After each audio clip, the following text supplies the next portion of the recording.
नमस्कार दोस्तों, जुलाई 2023 की मंथली मैगजीन में एक बार फिर से स्वागत है आपका। हम पढ़ रहे हैं इसमें जो महत्वपूर्ण सुर्खियों में रही योजनाएं हैं उनको, स्कीम्स इन न्यूज़ 10वां पिलर है इस मैगज़ीन का और ये लास्ट पिलर हैं। 9 पिलर्स को हम कर चुके हैं अलग अलग वीडियोज़ में। उसकी प्लेलिस्ट आप इस चैनल पर जाकर के देख सकते हैं। प्रधानमंत्री श्रम योगी मानधन योजना। प्रधानमंत्री श्रम योगी मानधन योजना क्या है? जिसको हम PMSYM कहते हैं। प्रधानमंत्री श्रम योगी मानधन योजना PMSYM। PM SIM। हाल ही में बढ़ती मुद्रास्फीति और जीवन यापन की उच्च लागत के कारण असंगठित क्षेत्र के 21% श्रमिक PMSYM यानी PSIM नामक योजना से बाहर हो गए हैं। अब देखिए योजना के उद्देश्य क्या हैं। असंगठित क्षेत्र के श्रमिकों को वृद्धावस्था में संरक्षण और सामाजिक सुरक्षा प्रदान करना। मुख्य विशेषताएं: यह केंद्रीय क्षेत्र की एक योजना है, श्रम और रोजगार मंत्रालय द्वारा प्रशासित है। क्रियान्वयन भारतीय जीवन बीमा निगम यानी कि LIC और CSC e governance services India limited CSC SPV। ठीक, इसके अलावा इनके द्वारा LIC और CSC SPV के द्वारा किया जाता है। इस योजना का पेंशन फंड मैनेजर LIC हैं और ये पेंशन भुगतान के लिए जिम्मेदार हैं। इस योजना में नामांकन करने की सुविधा देश में सभी कॉमन सर्विस सेंटर यानी CSC द्वारा प्रदान की जाती हैं। लाभार्थी को योजना के तहत कोई प्रशासनिक लागत नहीं देनी होती है, क्योंकि यह भारत सरकार की एक पूर्णतः सामाजिक सुरक्षा योजना है। यह एक स्वैच्छिक और अंशदान आधारित पेंशन योजना है। इसके तहत लाभार्थी को 60 वर्ष की आयु के बाद प्रति माह न्यूनतम 3,000 रुपये की सुनिश्चित पेंशन प्राप्त होती है। पेंशन मिलने के दौरान लाभार्थी की मृत्यु की स्थिति में लाभार्थी की पति या उसकी पत्नी को मूल पेंशन का 50% पारिवारिक पेंशन के रूप में प्राप्त करने का अधिकार होता है।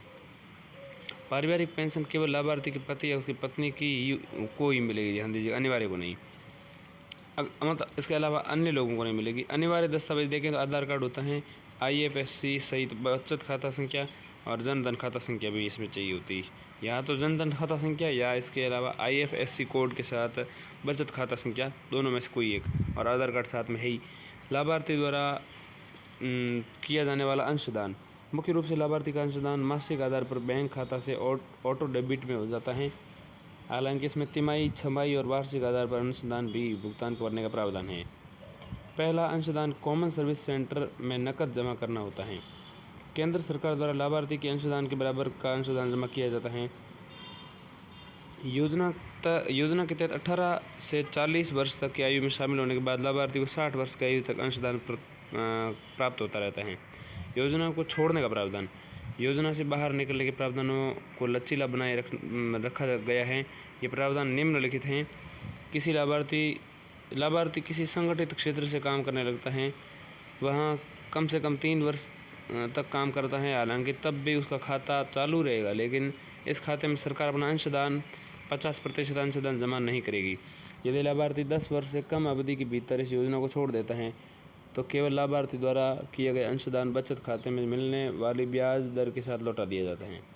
यदि व्यक्ति दिव्यांगता या किसी अन्य कारणों से अंशदान नहीं कर पा रहे हैं तो स्वेच्छा से इस योजना को छोड़ने का विकल्प दिया गया है। हालांकि यह विकल्प 5 वर्षों तक नियमित अंशदान करने पर ही उपलब्ध हैं।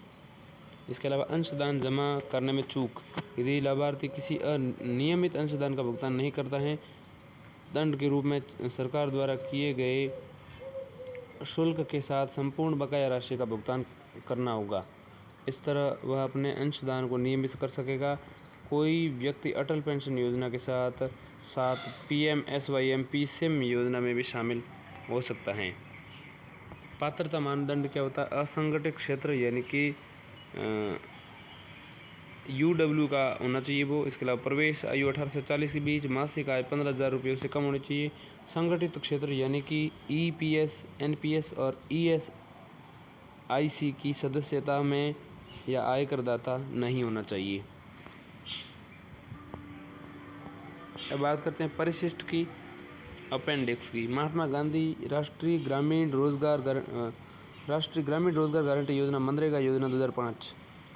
ग्रामीण क्षेत्रों में आजीविका सुरक्षा को बढ़ाने के लिए सभी परिवार को एक वित्तीय वर्ष में कम से कम 100 दिनों की गारंटीकृत रोजगार योजना प्रदान करेगा जिनके वयस्क सदस्य अकुशल शारीरिक काम करना चाहते हैं।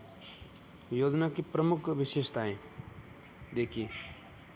योजना की प्रमुख विशेषताएं क्या है? मनरेगा 2005 के लक्ष्य क्या है? ध्यान दीजिएगा। रोजगार देना, गुणवत्तापूर्ण परिसंपत्तियों का निर्माण करना, सामाजिक समावेशन, पंचायती राज संस्थाओं को मजबूत करना, इसके अलावा पारदर्शिता एवं जवाबदेही को प्रभावी बनाना। अब देखिए, मांग संचालित एवं जन केंद्रित गारंटीकृत रोजगार। इसके तहत ग्रामीण क्षेत्रों के प्रत्येक परिवार को एक वित्तीय वर्ष में कम से कम 100 दिनों का अकुशल शारीरिक श्रम रोजगार कार्य उपलब्ध कराया जाता है और ये कार्य मांग के अनुसार दिया जाता है। बेरोजगारी भत्ता। इसके तहत मांग के 15 दिनों के भीतर रोजगार प्रदान नहीं किए जाने की स्थिति में बेरोजगारी भत्ता दिए जाने का प्रावधान भी किया गया है। अतिरिक्त रोजगार। इसके तहत ग्रामीण क्षेत्रों में सूखे, प्राकृतिक आपदा की स्थिति में एक वित्तीय वर्ष में 50 दिनों का अतिरिक्त अकुशल मजदूरी रोजगार उपलब्ध कराया जाता है। इसके अलावा राज्यों का अब विवेक अधिकार। राज्य सरकारें अपने स्वयं के कोष से अधिनियम के तहत गारंटीकृत अवधि से अधिक अतिरिक्त रोजगार दिवस प्रदान करने के लिए प्रावधान कर सकते हैं।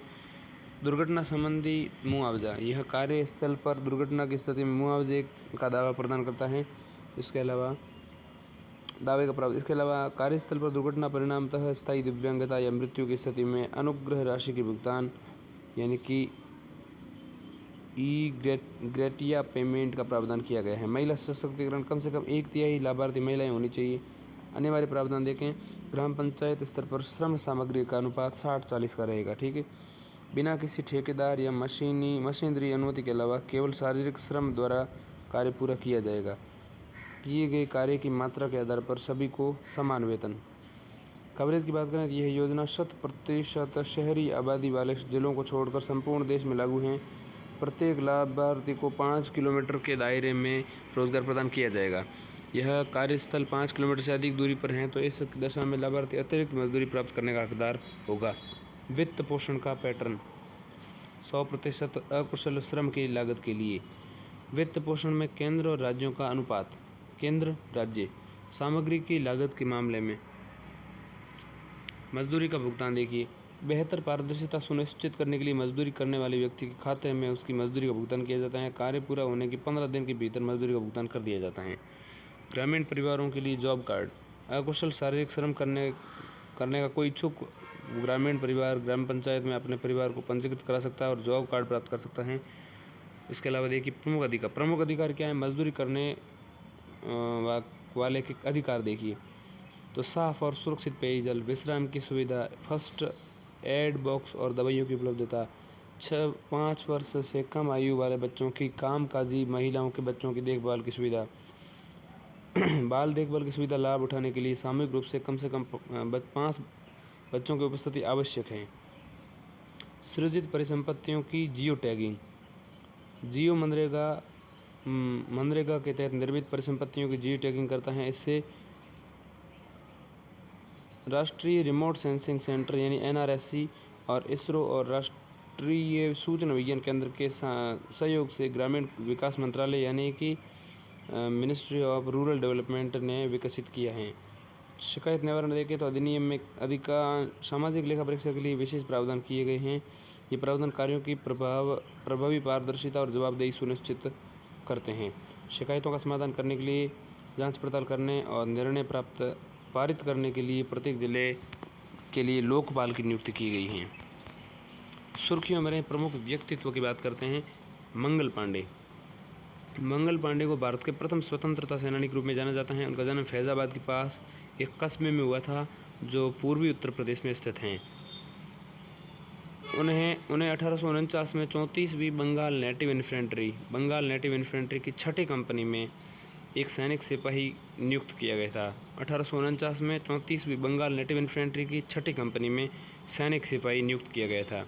उन्होंने 1857 में बैरकपुर सैन्य छावनी में ब्रिटिश अधिकारियों पर हमला करके ईस्ट इंडिया कंपनी के खिलाफ विद्रोह शुरू कर दिया था। इस विद्रोह को भारत के अंग्रेजों के विरुद्ध प्रथम स्वतंत्रता संग्राम माना जाता है। राष्ट्रवादी थे और साहसी थे। इनसे जुड़े नैतिक मूल्य ये हैं। कोलकाता में ब्रिटिश अधिकारी पर हमला करने के बाद मंगल पांडे को फांसी की सजा सुनाई गई थी। अगले व्यक्तित्व हैं व्योमेश चंद्र बनर्जी। उमेश चंद्र बनर्जी भी कहते हैं। वह राष्ट्रवादी आंदोलन के अग्रणी नेताओं में से एक थे। स्थायी वकील के रूप में नियुक्त होने वाले पहले भारतीय थे। 1883 में उन्होंने कलकत्ता हाईकोर्ट में अवमानना के प्रसिद्ध मामले में सुरेंद्रनाथ बनर्जी का बचाव किया था। तो सुरेंद्रनाथ बनर्जी का बचाव करके व्योमेश चंद्र बनर्जी जो हैं अवमानना के प्रसिद्ध मामले में मतलब इन्होंने 1883 में किया था। उन्होंने 1885 में बॉम्बे में आयोजित भारतीय राष्ट्रीय कांग्रेस के पहले अधिवेशन की अध्यक्षता की थी। तो 1825 में बॉम्बे में जो आयोजित किया गया भारतीय राष्ट्रीय कांग्रेस का पहला अधिवेशन, उसकी अध्यक्षता इन्होंने की थी, व्योमेश चंद्र बनर्जी की। राजनीतिक दृष्टि से एक उदारवादी नेता थे ये। न्याय और दूरदर्शिता इनके नैतिक मूल्य हैं। अदालत की अवमानना के ऐतिहासिक मामले में बचाव उनका प्रयास न्याय और समानता के प्रति उनकी प्रतिबद्धता को दर्शाता है। भारतीय राष्ट्रीय कांग्रेस के पहले सत्र की अध्यक्षता करते हुए अखंड भारत के लिए अपनी नेतृत्व क्षमता एवं दृष्टिकोण का प्रदर्शन किया था इन्होंने। अगले हैं स्वामी सहजानंद सरस्वती। उनका जन्म उत्तर प्रदेश के गाजीपुर में हुआ था। उन्होंने किसानों को संगठित करके स्वतंत्रता आंदोलन में नई चेतना का संचार किया था। अप्रैल 1936 में लखनऊ में कांग्रेस अधिवेशन में अखिल भारतीय किसान सभा का गठन किया था 1936 में लखनऊ में, और उन्होंने इसके प्रथम अध्यक्ष के रूप में चुना गया था। ठीक है। उन्होंने बिहार में जमींदारों द्वारा बर्खास्त भूमि से काश्तकारों को बेदखल करने के खिलाफ बर्खास्त आंदोलन शुरू किया था। तो बर्खास्त आंदोलन, ठीक है, बिहार में। इसके अलावा इसके परिणाम स्वरूप किसानों के अधिकारों की रक्षा के लिए बिहार टेनेंट एक्ट और बर्खास्त लैंड टैक्स लागू हुआ था। ठीक है। इन्होंने बर्खास्त आंदोलन शुरू किया और इसी के लिए फिर बिहार टेनेंसी एक्ट और बर्खास्त लैंड टैक्स जो है आया। इसके अलावा सहजानंद सरस्वती बिहटा में डालमिया चीनी मिल में सफल संघर्ष का नेतृत्व इन्होंने किया था, और किसान मजदूर एकता इस संघर्ष की सबसे महत्वपूर्ण विशेषता थी। सामुदायिक विकास और निस्वार्थ सेवा इनके नैतिक मूल्य हैं। उन्होंने स्थानीय समुदायों को सशक्त बनाने और आत्मनिर्भर बनाने के साधन के रूप में खादी और शराबबंदी को बढ़ावा दिया। इसके अलावा उन्होंने अपना जीवन भारतीय लोगों की राजनीतिक और आर्थिक स्वतंत्रता के लिए समर्पित कर दिया, जैसा कि असहयोग आंदोलन में उनकी भागीदारी से देखा जा सकता है। इसके अलावा अगले हैं जयराम दौलत राम। वे प्रमुख स्वतंत्रता सेनानी और महात्मा गांधी के अनुयायी थे। उन्होंने होम रूल के आंदोलन के साथ साथ भारत छोड़ो आंदोलन में भी भाग लिया। भारत की स्वतंत्रता के बाद उन्होंने बिहार और असम राज्यपाल के रूप में काम किया था। जयराम दौलत राम ने अखिल भारतीय सिंधी भाषा और साहित्य कांग्रेस के संस्थापक सदस्यों में से एक थे। प्रतिबद्धता और नेतृत्व इनका नैतिक मूल्य हैं। महात्मा गांधी के शिष्य होने के नाते वह गांधीवादी दर्शन के मूल अहिंसा और शांतिपूर्ण विरोध के सिद्धांतों के प्रति गहराई से जुड़े हुए थे। महत्वपूर्ण आंदोलनों का नेतृत्व करना, बाद में शासन में महत्वपूर्ण भूमिका निभाना उस भरोसे को दर्शाता है जो लोगों और साथियों ने उन पर दर्शाया था। अगले व्यक्ति हैं चंद्रशेखर आज़ाद। वह एक क्रांतिकारी या स्वतंत्रता सेनानी थे। असहयोग आंदोलन 1920 से 1922 में उन्होंने भाग लिया।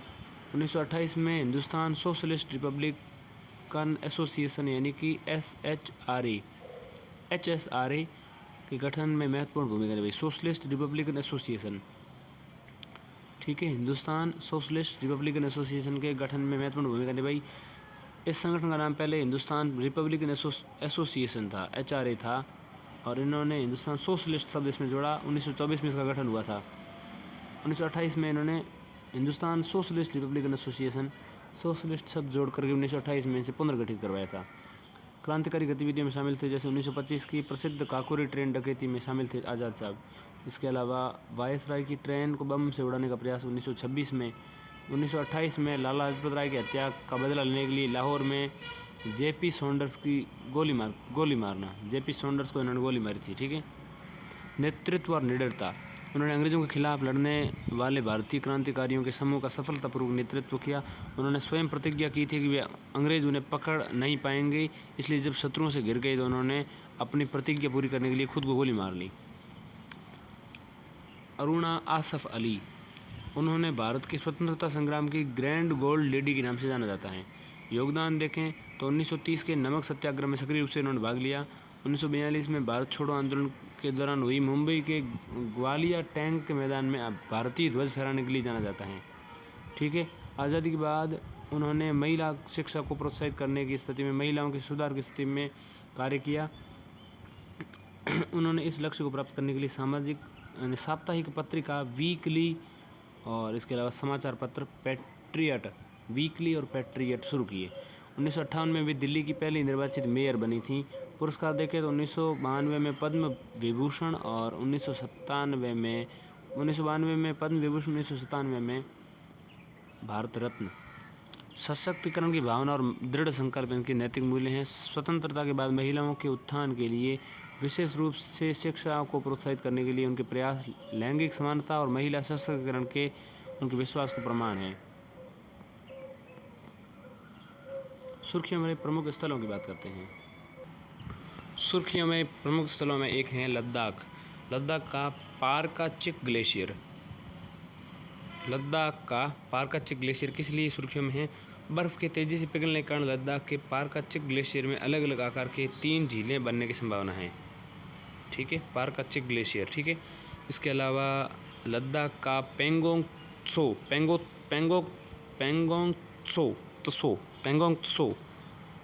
त्सो झील।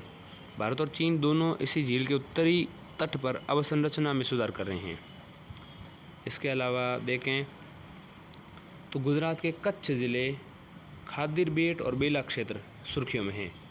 यहाँ झाड़ी की नई प्रजाति की खोज हुई है, खादिर बेट और बेला क्षेत्र। इसके अलावा कास पठार महाराष्ट्र का सुर्खियों में है।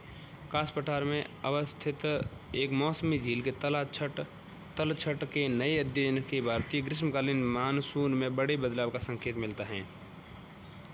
ठीक। इसके अलावा हम्पी स्मारक समूह कर्नाटक। G20 कल्चर ग्रुप यानी कि CWG की तीसरी बैठक हम्पी में आयोजित हुई थी। ठीक है।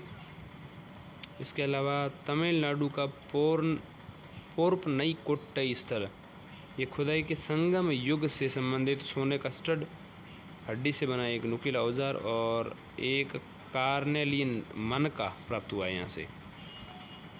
इसके अलावा रुद्रगिरी पहाड़ी जो है गुंटूर आंध्र प्रदेश में है, वो भी सुर्खियों में। यहाँ से शैल कलाकृतियों का सम्मिश्रण जो है प्राप्त हुआ है। रुद्रगिरी पहाड़ी जो गुंटूर आंध्र प्रदेश में है, यहाँ से शैल कलाकृतियों का सम्मिश्रण प्राप्त हुआ है। इसके अलावा अमरावती जो है वो भी आंध्र प्रदेश में है, वो PM मित्र टेक्सटाइल पार्क लॉन्च किया गया यहाँ से। इसके अलावा पलामू टाइगर रिजर्व जो झारखंड के पलामू टाइगर रिजर्व में चीतलों के लिए 4 सॉफ्ट रिलीज सेंटर निर्माणाधीन हैं। इसके अलावा पलामू टाइगर रिजर्व के अलावा झारखंड के अलावा मध्य प्रदेश के डाला क्रेटर जो हैं, उसमें एक अध्ययन के भारत में डाला क्रेटर निर्माण के लिए यूरोलाइट नामक उल्कापिंड से हुआ है। इसके अलावा और बहुत सारे स्थल जो हैं वैश्विक स्तर पर भी हैं। जैसे सुर्खियों में रहे वैश्विक स्थल देखें तो एक है काला सागर जो है, रूस ने काला सागर अनाज समझौते से अपनी भागीदारी ख़त्म की है, इसलिए काला सागर सुर्खियों में है। इसके अलावा आप देखें तो सूडान, खार्तूम के सभी हिस्सों में भीषण संघर्ष शुरू हो गया है। इसके अलावा तंजानिया, देश के बाहर पहला IIT परिसर तंजानिया में स्थापित किया जाएगा। तंजानिया। ठीक है। भारत और तंजानिया में स्थानीय मुद्राओं के व्यापार में लेन देन को निपटान शुरू किया गया है। इसके अलावा जापान सागर चीन और रूस जापान सागर में संयुक्त हवाई व समुद्री अभ्यास ड्रील नॉर्दर्न। इसके अलावा इंटरवेक्शन 2023 आरंभ करेंगे। थाईलैंड भी सुर्खियों में है, बिम्स्टेक के विदेश मंत्रियों की बैठक थाईलैंड में संपन्न हुई। इसके अलावा फिलीपींस, टाइफून डोक्सुरी ने फिलीपींस में तबाही मचाई। इसके अलावा सोलोमन द्वीप, हाल ही में चीन और सोलोमन द्वीप समूह ने कूटनीतिक समझौतों पर हस्ताक्षर किए। इसके अलावा कोकोस द्वीप समूह भारतीय नौसेना के विमान ने कोकोस द्वीप समूह का दौरा किया।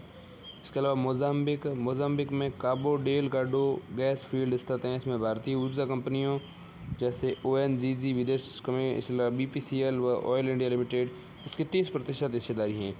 उत्पादन फिर से शुरू होने की उम्मीद है। इसके अलावा चाड जो है वही अफ्रीका में है, और चाड पश्चिम और मध्य अफ्रीका में स्थित अधिक संख्या वाले शरणार्थियों को आश्रय देता है। नाइजीरिया ने खाद्य सुरक्षा को लेकर आपातकालीन की स्थिति घोषित कर दी है। इसके अलावा अर्जेंटीना ने हेलीकॉप्टर खरीद के लिए हिंदुस्तान एरोनॉटिक्स लिमिटेड यानी HAL के साथ साथ एक आश्रय पत्र पर हस्ताक्षर कर दिए हैं। पेरू जो है वो है दक्षिणी अमेरिका में, ये उन निवास ज्वालामुखी में विस्फोट हुआ है। इसके अलावा पनामा जो है वो उत्तर और दक्षिणी अमेरिका के मध्य में है। पनामा भारत और पनामा चुनावी सहयोग पर समझौता ज्ञापन पर हस्ताक्षर हुए। ठीक है। इसके अलावा आइसलैंड सुर्खियों में है। आइसलैंड में 24 घंटों में भूकंप के 2200 झटके दर्ज किए गए। ठीक है। इसके अलावा आइसलैंड के अलावा जो सुर्खियों में है वो है आर्कने द्वीप समूह ने यूनाइटेड किंगडम से अलग होने की अपनी मंशा प्रकट की है। इसके अलावा ग्रीस के द्वीप रोड्स और कोरफू वनाग्नि का सामना कर रहे हैं। ठीक, तो ये सारे स्थल हैं: काला सागर, सूडान, तंजानिया, जापान सागर, थाईलैंड, फिलीपींस, सोलोमन द्वीप, कोसोस द्वीप समूह, मोजाम्बिक, चाड, इसके अलावा Nigeria, Argentina, Peru, Panama, Orkney, Iceland, Greece, ये सारे स्थल सुर्खियों में रहे। इस प्रकार इस मंथली मैगजीन को हमने यहाँ पर समाप्त कर लिया। और धन्यवाद विजन आई है इसका, क्योंकि उन्होंने उपलब्ध करवाई, मतलब उनके एप्लीकेशन पे मिल जाएगी आपको हिंदी में, और वहाँ से आप पढ़ सकते हैं। धन्यवाद। सुर्खियों में रही सारी चीज़ों को हमने पढ़ा।